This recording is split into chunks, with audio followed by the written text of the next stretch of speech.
Hi అండి. Welcome back to our channel Reena వంటలు. Summer అనగానే మామిడికాయ సీజన్ అయితే స్టార్ట్ అయిపోతుంది కదా! అదే మామిడికాయతో నేను ఈరోజు మీకు ఆవకాయని ఎలా ప్రిపేర్ చేసుకోవాలో పక్కా కొలతలతో చూపించబోతున్నాను. అది కూడా బడ్జెట్‌లోనేనండి. అస్సలు ఎక్స్‌పెన్సివ్ అయితే కాదు. ఈ వీడియోలో చూపించే ఆవకాయ మొత్తం నాకు ఇంచుమించుగా 50 రూపీస్‌లోనే ప్రిపేర్ అయిపోయింది. బయట కొనుక్కునే దానికన్నా అదే ప్రైస్‌తో ఇంట్లోనే ఎక్కువ క్వాంటిటీలో ప్రిపేర్ చేసుకోవచ్చు. మరి దీన్ని ఎలా ప్రిపేర్ చేసుకోవాలో చూసేద్దాం రండి. ముందుగా దీనికోసం నేను పుల్లటి మామిడికాయనైతే తీసుకున్నాను. ఇదైతే 500 గ్రామ్స్ వరకు ఉందండి. ఈ మామిడికాయని ఫస్ట్ క్లీన్‌గా కడిగేసి, ఆ తర్వాత ఒక పొడి క్లాత్‌తో అస్సలు తడేమీ లేకుండా మొత్తం తుడిచేసేయండి. ఈ మామిడికాయ నాకు 25 రూపీస్‌కే వచ్చేసింది. అదే సీజన్ లేనప్పుడైతే ఇదే కాయ చాలా కాస్ట్ అయితే ఉంటుంది. ఈ మామిడికాయను ఇలా వీడియోలో చూపించే విధంగా చిన్న చిన్న ముక్కల్లాగా కట్ చేసుకోవాలి. ఒకవేళ మీకు పెద్ద ముక్కలుగా కావాలన్నా కూడా కట్ చేసుకోవచ్చు. నేను ఈ టెంకను సెపరేట్ చేసి ఓన్లీ ముక్కలు మాత్రమే వేసుకుంటున్నాను. ఇలా చిన్న చిన్న ముక్కల్లాగా కట్ చేసుకోవాలి.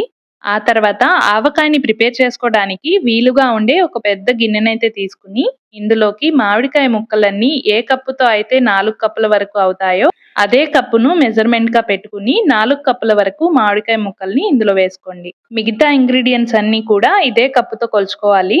తర్వాత స్టవ్ పైన ఒక ప్యాన్‌ని పెట్టుకుని, ఇందులో 1 టేబుల్ స్పూన్ వరకు ఆవాలు వేసుకుని, ఇందులోనే హాఫ్ టీ స్పూన్ మెంతులు వేసుకుని, ఎక్కువ కాకుండా లైట్‌గా ఫ్రై చేసుకోండి.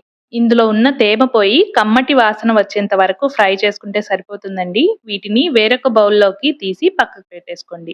తర్వాత అదే ప్యాన్‌లో 2 కప్పుల వరకు ఆయిల్‌ని వేసుకోవాలి. ఆయిల్ కొంచెం హీట్ అయిన తర్వాత ఇందులోకి 1 టీ స్పూన్ ఆవాలు, హాఫ్ టీ స్పూన్ జీలకర్ర, హాఫ్ టీ స్పూన్ ఇంగువ, అలాగే ఒక 10 వరకు వెల్లుల్లిపాయలు, 3 ఎండుమిర్చిని సగానికి తుంచి ఇందులో వేసుకోవాలి. ఇక లాస్ట్‌లో 2 రెమ్మల వరకు కరివేపాకును వేసుకుని ఒకసారి కలిపి ఆ తర్వాత స్టవ్‌ని ఆఫ్ చేసేయండి. ఈ పోపు మొత్తం పూర్తిగా చల్లారిపోవాలండి. ఈలోగా మనం ఆవాలు, మెంతులు వేయించి పెట్టుకున్నాం కదా! అవి మెత్తగా పౌడర్ లాగా చేసుకోవాలి. మనం తీసుకుంది కొంచెం క్వాంటిటీయే కాబట్టి మిక్సీలో తిప్పడం కష్టమైతే ఇలా రోట్లో మెత్తగా దంచుకుని ఒక బౌల్‌లోకి తీసి పక్కకు పెట్టేసుకోండి.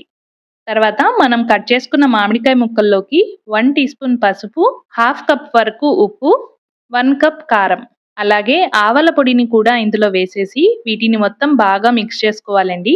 మీరు ఈ ఆవకాయని ప్రిపేర్ చేసుకునే ముందు ఒక విషయం అయితే గుర్తుపెట్టుకోవాలి.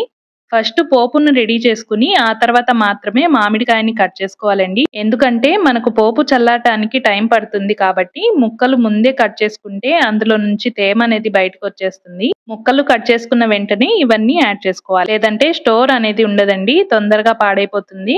పోపు మొత్తం పూర్తిగా చల్లారిన తర్వాత ఇందులో వేసి మొత్తం ఒకసారి కలుపుకోండి.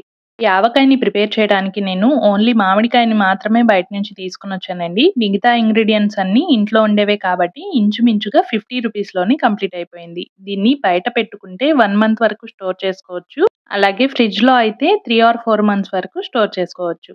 ఇలా నేను చెప్పిన కొలతలతో ఈజీగా ఇంట్లోనే ఆవకాయని ప్రిపేర్ చేసుకోవచ్చు. ఇలా కలుపుకున్న తర్వాత దీన్ని ఒక గాజు బౌల్‌లోకి ట్రాన్స్‌ఫర్ చేసుకొని స్టోర్ చేసుకోండి. అంతేనండి.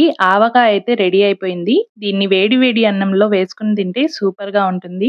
దీన్ని అప్పటికప్పుడు యూజ్ చేయకుండా 1 డే తర్వాత యూజ్ చేసుకోండి. టేస్ట్ చాలా బావుంటుంది. అలాగే ఈ రెసిపీని మీరు కూడా ట్రై చేసి, ఈ రెసిపీ మీకు ఎలా అనిపించిందో కింద కామెంట్ చేయండి. మన ఛానల్‌ని కొత్త వాళ్ళు గనక చూస్తున్నట్లయితే లైక్ చేసి, సబ్స్క్రైబ్ చేసి మీ ఫ్రెండ్స్‌కి, రిలేటివ్స్‌కి షేర్ చేయండి. ఇలాంటి మరిన్ని రెసిపీస్ కోసం రీనా వంటలు ఛానల్‌ని ఫాలో అవ్వండి. Thank you for watching Reena వంటలు.